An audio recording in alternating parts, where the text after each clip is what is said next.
My name is Dennis Steed, and I want to welcome everybody to tonight's Fireside Chat with Lyndon and LaRouche for Thursday, April 21st.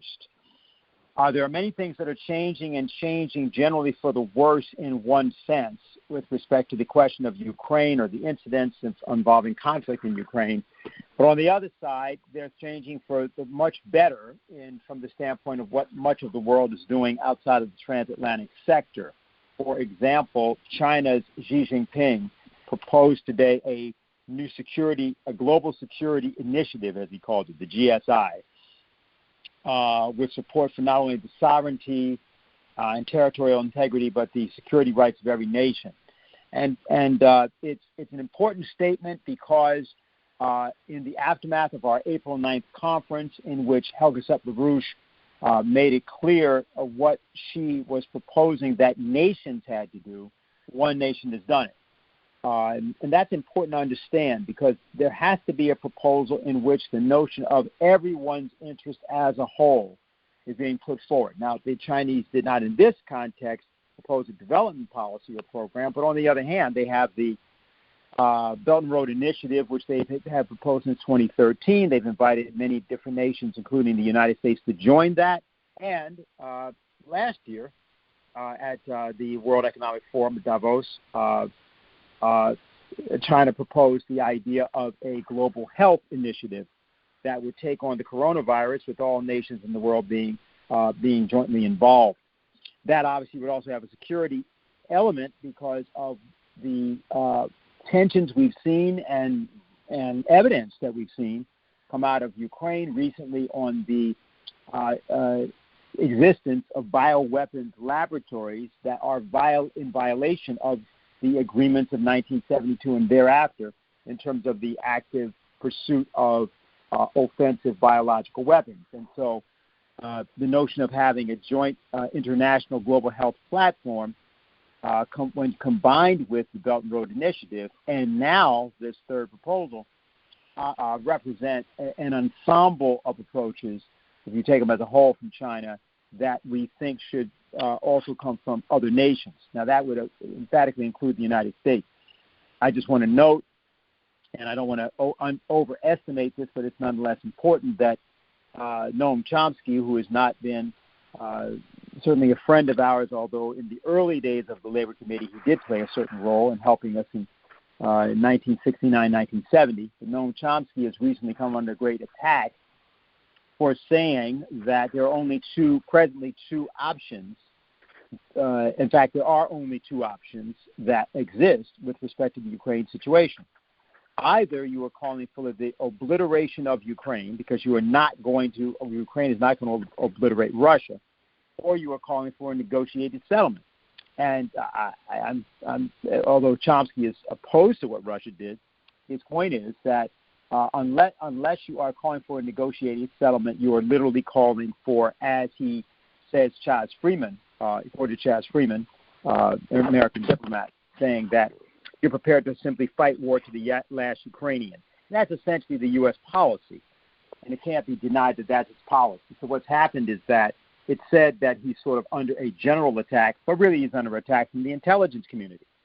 We should keep in mind that it was only 5 years ago that Julian Assange was able to be interviewed and was being interviewed by various American media, making it very clear that the over 20,000 documents that he released, WikiLeaks released prior to the Democratic Convention, or during the course, just prior and in the course of it, were not given to WikiLeaks by Russia.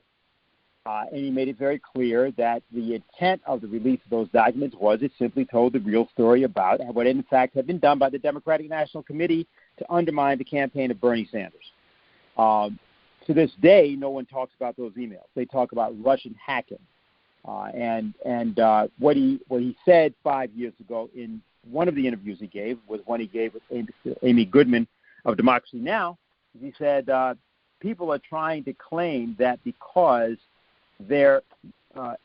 Russia and other intelligence agencies often hack American and related sites because all agencies do that with all other nations, that therefore WikiLeaks got its information, got its downloads, its intelligence from from the same source, and that didn't occur.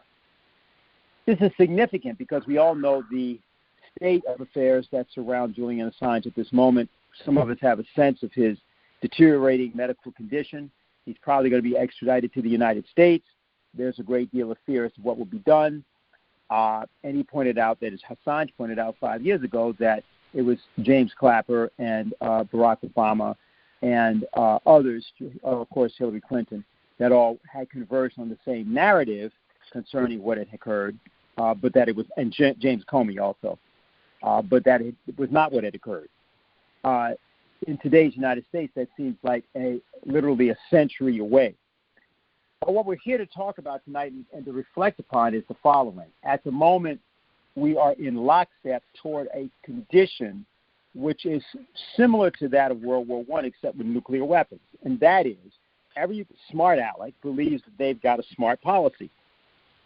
So everybody in the transatlantic world thinks they've got this super smart policy around the sanctions, and they believe that they've got the power to squeeze Russia, deploy, and do things with weapons in Ukraine and these other things. And none of this is going to lead to thermonuclear exchanges because they believe in the power of their infinite ability to calculate. That's exactly what happened in the period prior to the First World War. And after that war, several nations did not exist. Were things to continue in the way that they are continuing, you reach a realm of unpredictability in which the likelihood becomes miscalculation, and in that miscalculation, Russia is not the problem. The problem is emphatically in the obviously Romanov-like political leadership of various of the Western countries. Take the United States. Look at the condition, the physical and mental condition of Joe Biden, Kamala Harris, Dianne Feinstein, Nancy Pelosi, Hillary Clinton. Just look at it. So you're in a circumstance in which, and that by the way, doesn't take into account characters like Pompeo or Blinken or others who are have at best an accountant's relationship to warfare.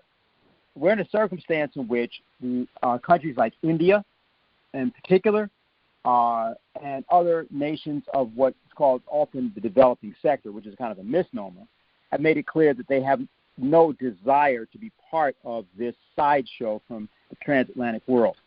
And the Pope, 2 days ago, characterized what was being done, particularly around the refugee circumstance in Europe, with respect to preferential treatment for Ukrainians over Syrians, Afghanis, Northern African immigrants who had been in France, Italy, Germany, and other countries for much longer, characterized it as racist. But he was also, of course, a few days earlier, had talked about the fact that the drive for war was itself insane. Our military people from Italy and from other countries that have referred to that, there are some factions inside of political parties, such as the Linke Party in Germany, the youth section, which has recently talked about the need to denounce NATO, pull out of NATO, that NATO should be ended.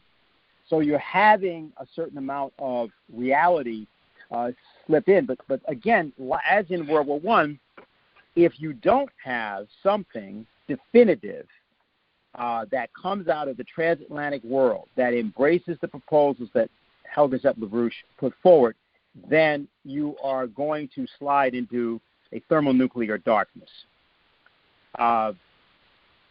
It should just be pointed out that the character of the policy that we see with the United States, we believe, is not something that was invented in the aftermath of the Barack Obama presidency or even the Bush 43 presidency.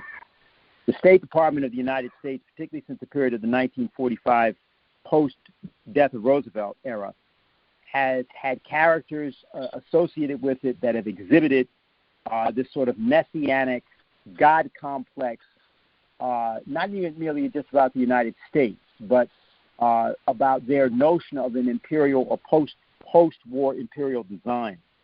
That was not the design of Roosevelt, and it was not the design of the supporters of Roosevelt, which extended to people also in the American intelligence community. And as we've seen in the cases of people like Bill Binney or Kirk Wiebe, Ray McGovern, or for that matter, Scott Ritter, several other people, some of whom are most associated with an organization called Veterans Intelligence Professionals for Sanity, there is not only a patriotic faction of American military and political intelligence, there's a patriotic faction of the American electorate and Congress, which is capable of resurrecting that earlier design that Roosevelt stood for and that Kennedy tried to also implement. There were figures such as Allen Dulles and others that thwarted Kennedy's ability to see through that vision, although Kennedy did manage to stop us from being blown up, as we would have been had the people in his Joint Chiefs of Staff been listened to. And so we're in a similar circumstance now, maybe worse in some respects, but actually better in the sense that China was not a world power at that time, not a world-class power. India was clearly not a world-class power at that time.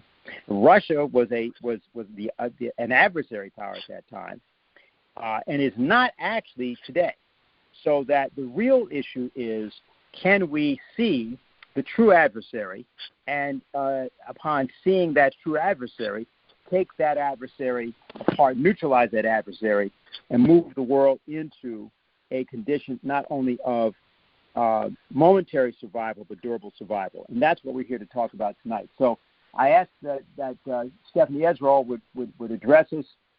She's done certain work that she's going to tell you about on the American intelligence community and establishment of the period of the 1940s. And we're going to try to give you an idea of how to understand today, not merely from that standpoint, but kind of understand that standpoint from today, Lyndon LaRouche's organization, and how we are attempting to resurrect the better angels of the American intelligence community's nature and deploy them, despite the fact that they're not here physically, on behalf of the better interests of the United States and the world. So, Stephanie, if you're there, you now have the floor. Thank you, Dennis.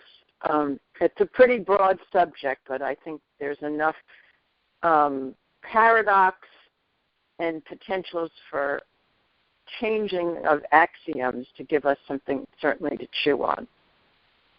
And as I suggested, I think in the title that went out to people of this discussion, and I'll say it in a slightly different way, is why is it in many ways that when we think of it, the intelligence community, we think of murder, mayhem, lying, deception, stupid and horrible people.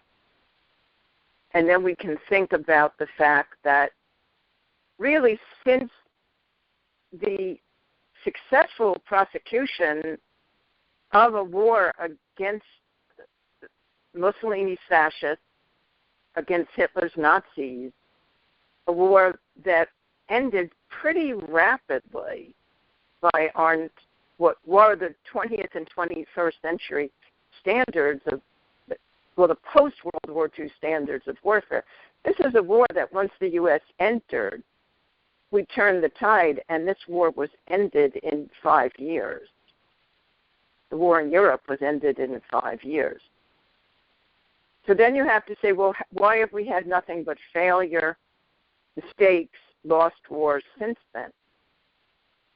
So in that sense, yes, I went back to this statement by Lyndon LaRouche from 2004 where he said, a George W. Bush intelligence czar is obviously an oxymoron. So the challenge is, can we put intelligence back in intelligence? And in order to put intelligence back in intelligence, we have to live in that. We have to know we're living in living history and enable our minds to live back in what enabled us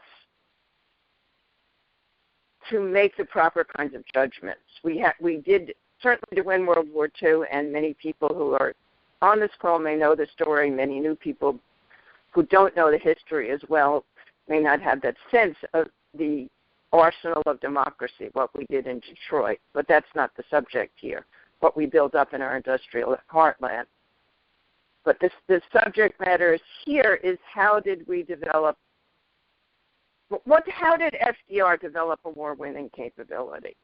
So that takes me to really just, in a sense, revive a name of a person who's not very well known to most, and perhaps is known completely wrongly in many circles, and that's the man who's known sometimes as Wild Bill Donovan, known as General William Donovan, and who was asked by Franklin Roosevelt to create for the first time in history a coordinated intelligence capability, which was primarily a intelligence evaluative capability responsible to the President of the United States. There were people in the War Department who didn't want that. There were people in the Army who didn't want that. There were people in the Navy who didn't want that. J. Edgar Hoover didn't want that.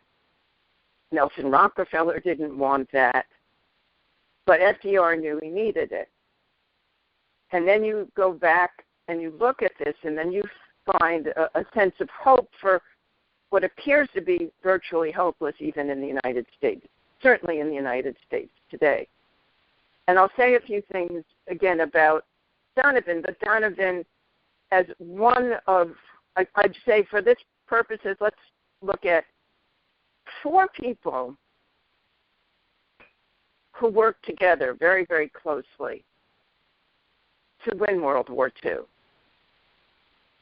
And look at them as a group. Look at Franklin Roosevelt. They were all born around the same time. They all knew what the horror of World War I was. And they all knew we could never allow that to happen again. And that was Franklin Roosevelt, who was born in 1882, Dwight Eisenhower, later General Dwight Eisenhower, and later President Eisenhower, born in 1890, General Douglas MacArthur, born in 1880, whose father was a Civil War military leader, and William Donovan, who ended World War I as the most highly decorated military leader ever in American history. But when Donovan came back from World War I, he said to his brother, the pain is enormous of the people we lost. No one should ever have to go through that again. Now, Donovan was a Republican, had challenged FDR in New York for political office, but yet was called to collaborate with Franklin Roosevelt early in the 1930s, and then again in the 1940s. And it was the circles of General Donovan that actually turned to Lyndon LaRouche in the 1980s. And in some ways earlier, some of it was earlier in the 1970s. Because these were people who considered themselves part of the presidency, which is not something you get elected to, is not even necessarily something you get appointed to. But Lyndon LaRouche was part of the presidency in that he was part of an American, you could call it intelligentsia, but again, that's not an academic thing. That's not whether you went to Harvard or Princeton. LaRouche didn't go to any of those. But it is whether you are a smart person who can think strategically and want to operate on behalf of the United States. And that is both whom, you could say, whom Donovan collected together at the request of President Roosevelt to create a new kind of intelligence capability, as I said earlier, that had never, ever been done before in American history.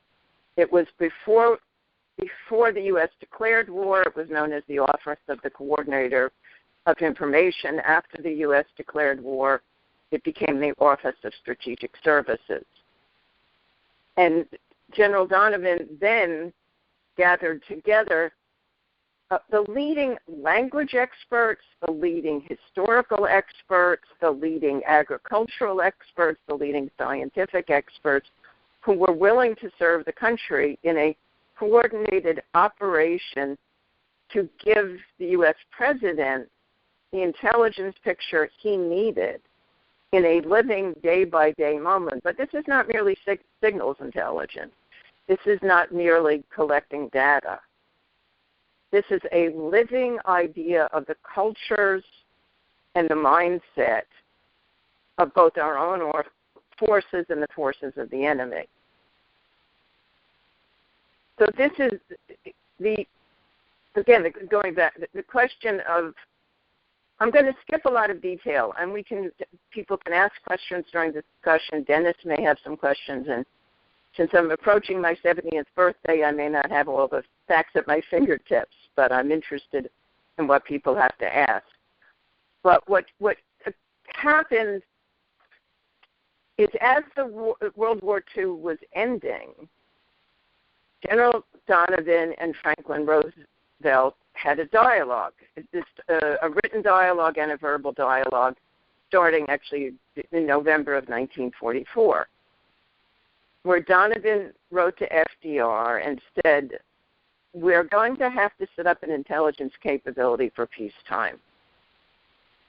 It's going to have to be an intelligence capability that respects sovereignty. This is not a joint operation with the British. This is not a joint operation with the French. But it does have to be something that will be a sovereign U.S. intelligence capability. And it's interesting to think of this in the context of, while at the same time we're building the United Nations, which some people, including Kissinger's mentor, Henry Kissinger's mentor, William Yandell Elliott, thought would become a world government. There were times when the British toyed with it of becoming a world government. Right, but that was not what Franklin Roosevelt wanted to do. He wanted a United Nations for a kind of dialogue, and he knew that the U.S. needed a kind of intelligence capability, not of the British style, which is I'll come back to that. But what was also strongly emphasized by Donovan in his discussions with FDR is that this is not a military function. It's an assessment of what's going on in the world, and we have to maintain this capability of the most intelligent and creative people in the country that we brought together to continue this work in peacetime. And to a large extent, this is not about clandestine services. This is not about special ops, which were part of the Office of Strategic Services. But Donovan, in some of his correspondence, which has not been published but is available in archives, made it clear we needed a peacetime intelligence agency. Now, why didn't we get that? Why did we get an intelligence agency which was either incompetent or used by people in the U.S. government in the same way that the British always used their intelligence community? Right? Clandestine operations, deception, psychological warfare in peacetime, psychological warfare against your own population.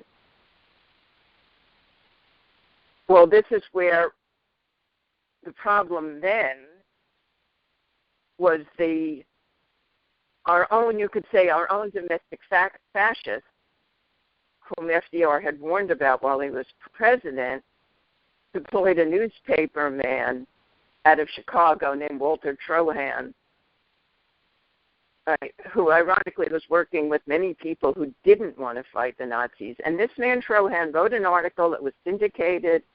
It was published all over the United States. And he said that Franklin Roosevelt and Donovan were trying to set up the equivalent of a Gestapo in the United States. Trohan said that he knew from inside sources that FDR and Donovan had a post-war intelligence plan. They were planning to take over Army intelligence, to take over military intelligence, and to take over the FBI. Now, none of that was true. J. Edgar Hoover may have been in on the Trohan article. Many people think he was. But FDR wrote back to Donovan and said, there is nothing, we can't do anything right now. There's too much of a brouhaha. We have to wait till this calms down. On April 17, 1945, FDR wrote to Donovan and said, okay, things have calmed down. Let's get this going. The nation needs it. The peacetime needs it. The peacetime needs this kind of capability to avoid another war. And as most people know, or many people know, Franklin Roosevelt died 7 days after he wrote that letter. Now, did it depend on one man? Well, in a certain sense, it did. Right? What did occur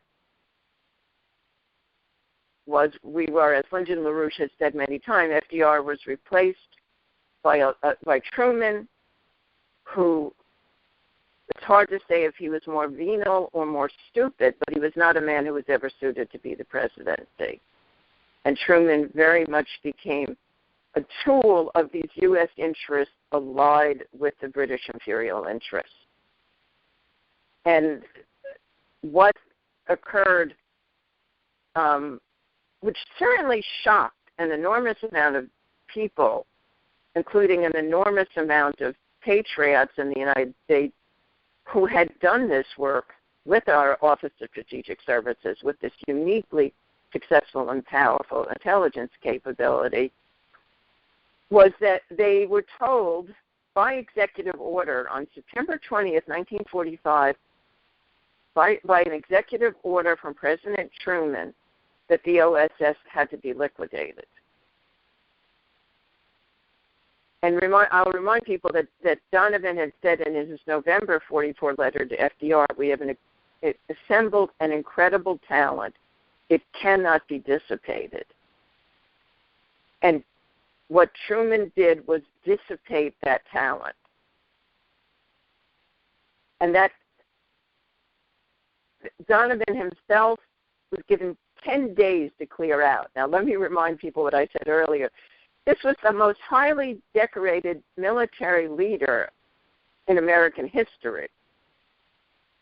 Right, this was a man who had been involved in important intelligence missions for the United States going back to the 1930s.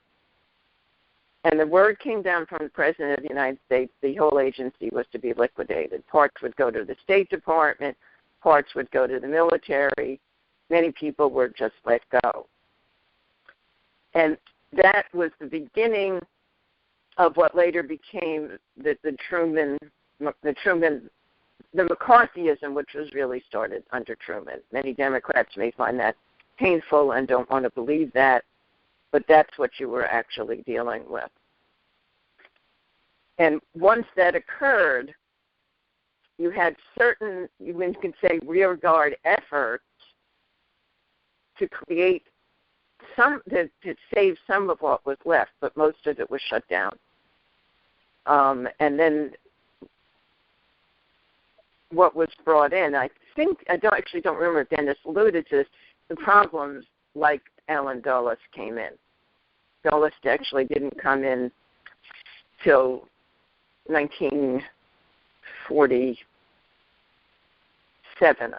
Later. I'm sorry. Here's one of my old age moments. I've just forgot for a moment. He didn't come in actually till 53, I believe.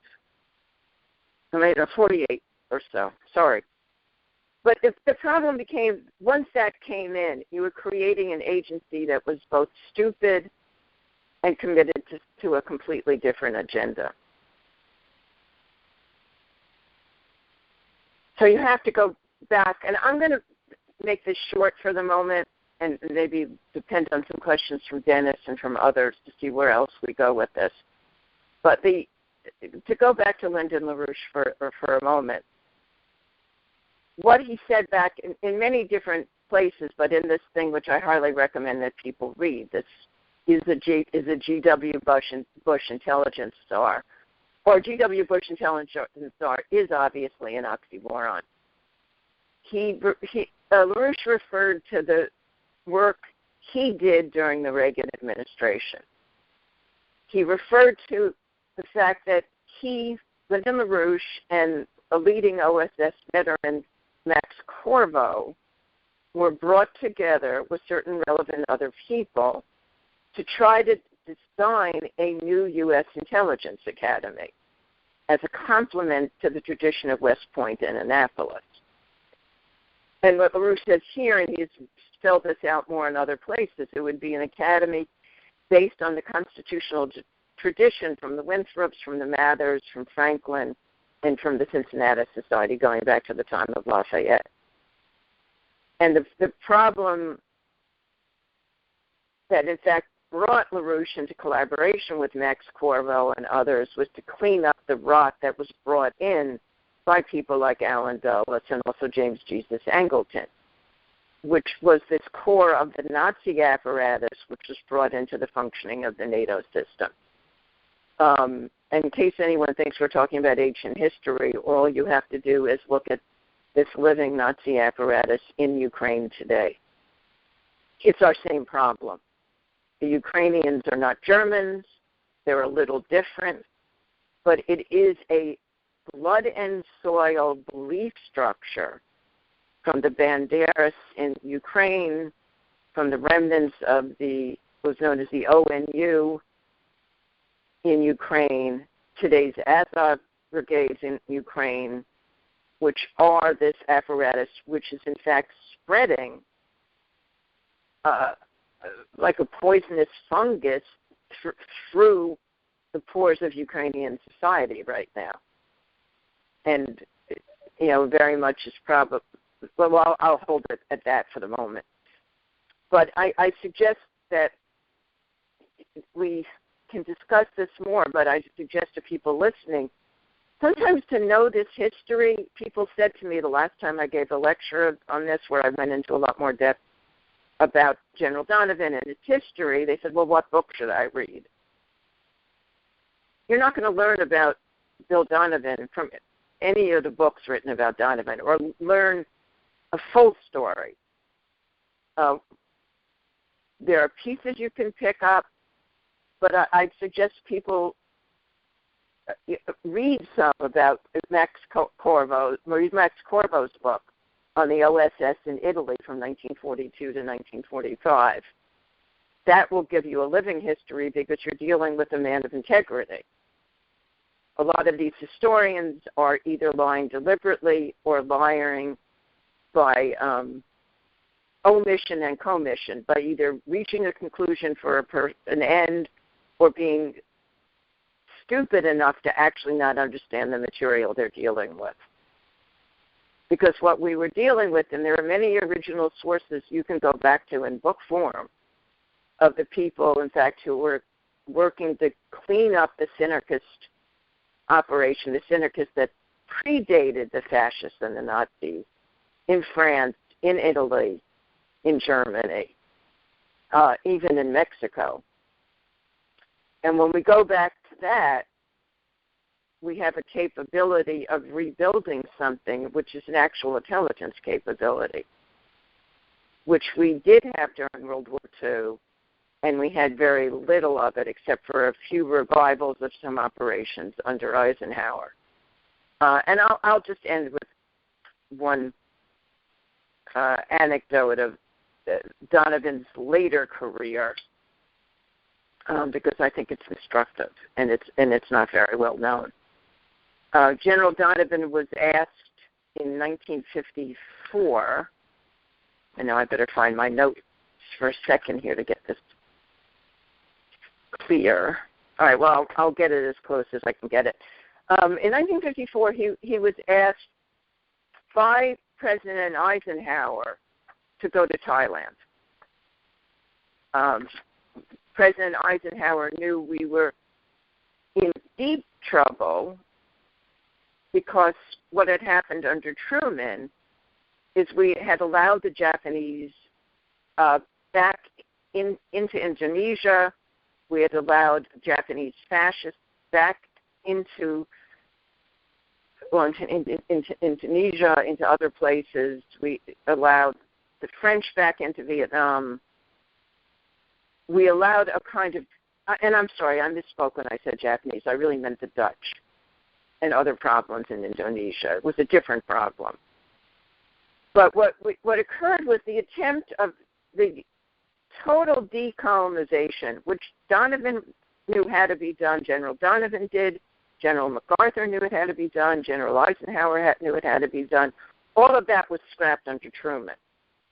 And in fact, the Beastman idea, which we now think of as the Nazis, carried over through the British into American policy with the bombing of Hiroshima. That was a terror tactic. There was no need to do it. So skipping back forward to President Eisenhower, he knew he had a mess.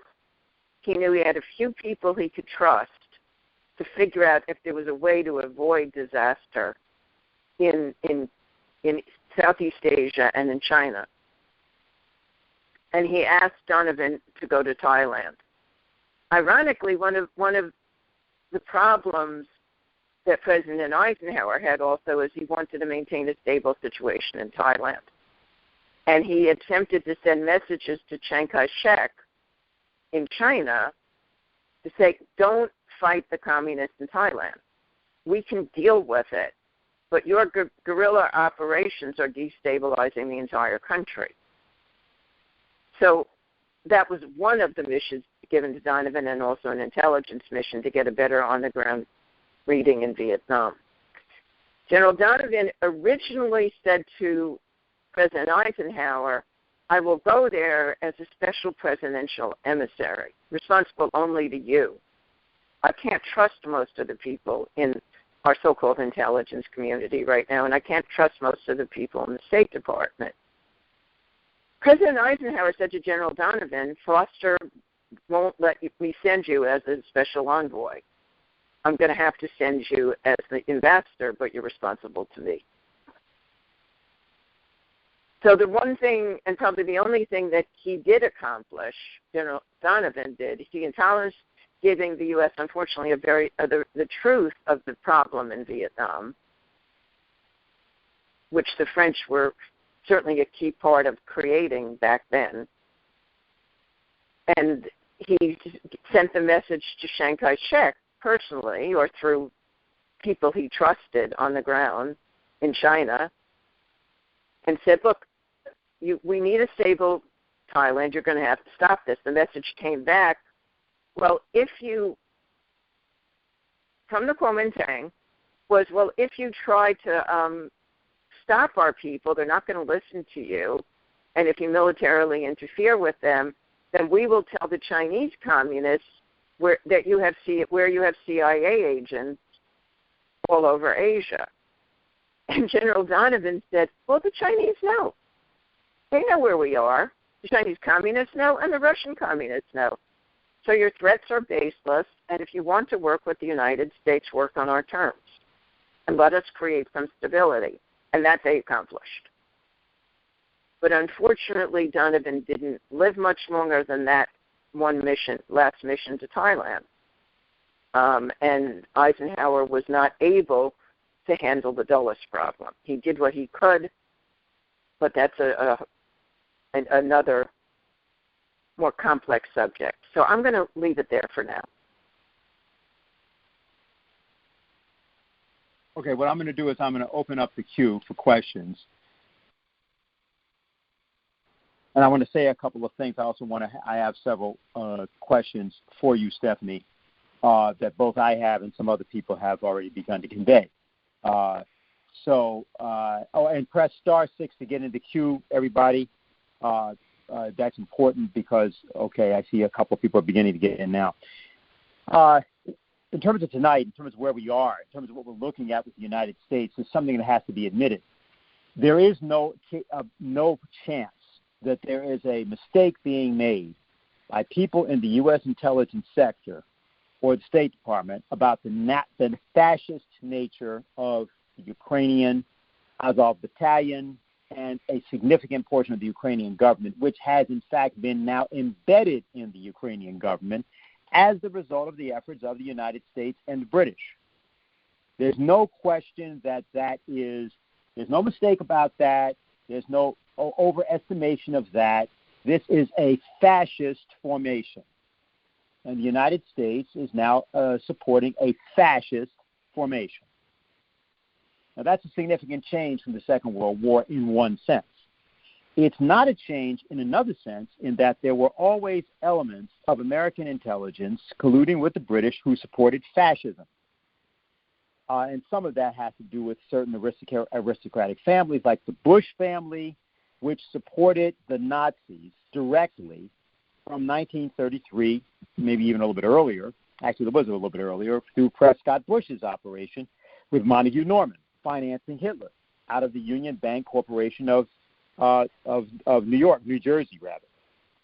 And, you know, that company, Union Bank Corporation, in 1942 was raided and was charged under the Trading with the Enemy Act. And this was something being run by Prescott Bush and also the Harriman family. Although E. Roland Bunny Harriman wasn't the brightest bulb in the marquee, nonetheless, the Harrimans, who had given the Bush family their job through Brown Brothers, were running this collusion with the Nazis. It didn't start there, but it was there. And the point is that then later, what we're talking about in terms of today, we're seeing that time-honored or time-dishonored or dishonorable tradition. And that has reared its head. Now, the Russians know this. And so this is what actually informs a significant portion of their judgment about the situation. They judge that what they are doing, in effect, is not a lot different than what they had to do in the Second World War. Now, that's a complex story which is important to tell at some point.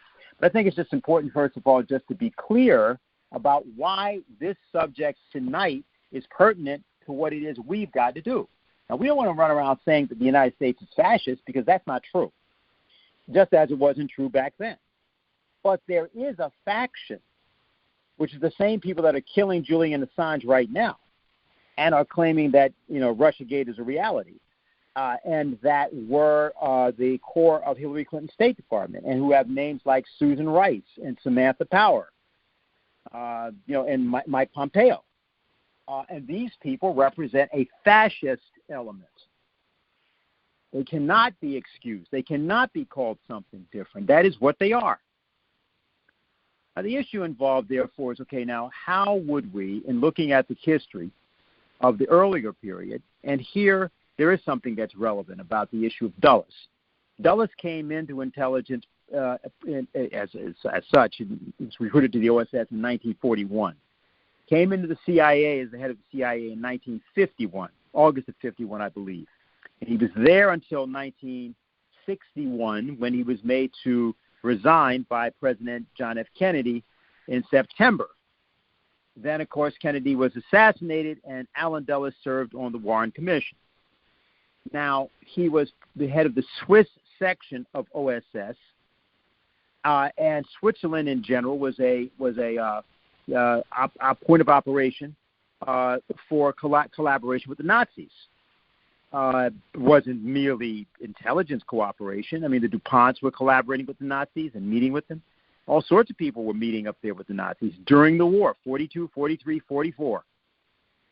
And, of course, this was known to Roosevelt, others, but there was a war on. There was an idea that clearly existed in Roosevelt's mind that he was deploying a complex set of circumstances for the purpose of prosecuting a war. Matter of fact, of course, Roosevelt was organizing together with Churchill and Roosevelt and so on. So now the question I have for you, Stephanie, to get us started, and then some other people have now gotten into the queue. There are many other things that people have to say. The question I have is, if you look at today, you know, there's this talk about how the world is divided between the autocracies and the democracies, and this is supposed to be the battle. Whereas, in fact, what seems to have shaped up is that the world of the colonial powers versus those who had come out of colonization, including the Chinese, and that the United States is right now identifying with the imperial powers that had subjugated it itself. There are some that are saying that. That's another formulation that is out there. I'm not suggesting that formulation is necessarily right. But when you look at the present circumstance and you look at what we're actually dealing with, how does the legacy of what Donovan was attempting to do, and anyone who was derived from that, where did that and how was that a wreck such that, we often say the pivotal event that happened that affected America was the assassination of JFK. Clearly, JFK's Second World War II service, his admiration for MacArthur, and his attempts to negotiate with the Soviet Union, as seen in the American University speech, indicate that he was in a completely or significantly different direction, certainly than colluding with fascists. So how do you see, looking at today and looking at that situation, how something like a resurrection of that impulse is going to happen? The only way I can get out of bed in the morning in a messy situation like the world today is when I have to say, I would have to say, America, what I think of the United States of America, is not supporting the fascist regimes of our old colonial power, overlord, the British. I think our last several presidential administrations have aligned with this kind of apparatus. And I say that because the only basis for optimism is knowing that there's something else here, both in, what perhaps, although I was not a fan of Nixon in my day, there was a silent majority which was real. And there is a voice in America which is still too silent, but is alive. It's alive whether it shows up in the voice of William Binney or a Ray McGovern or a Scott Ritter or just those names came to mind. But there are many Americans in office at lower levels, many intelligent people who think that they're, in that sense, they're backbenchers, and they had to get off the people are going to have to get out of the backbench and provide a kind of leadership, a principled leadership to this country. And I say that because you brought up John Kennedy.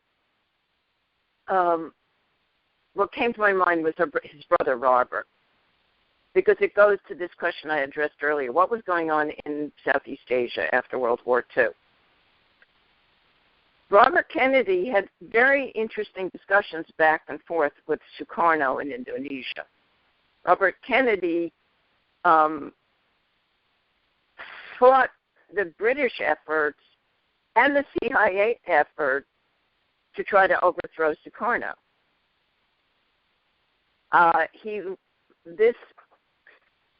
The idea of what was the Bandung Conference, which was, I think, once known as the Conference of the Colored People of the World. Dennis can correct me, but it was a pretty clear idea. We're bringing the Africans and Asians together. Well, why do you have to say that? Well, because what's the danger you were facing then?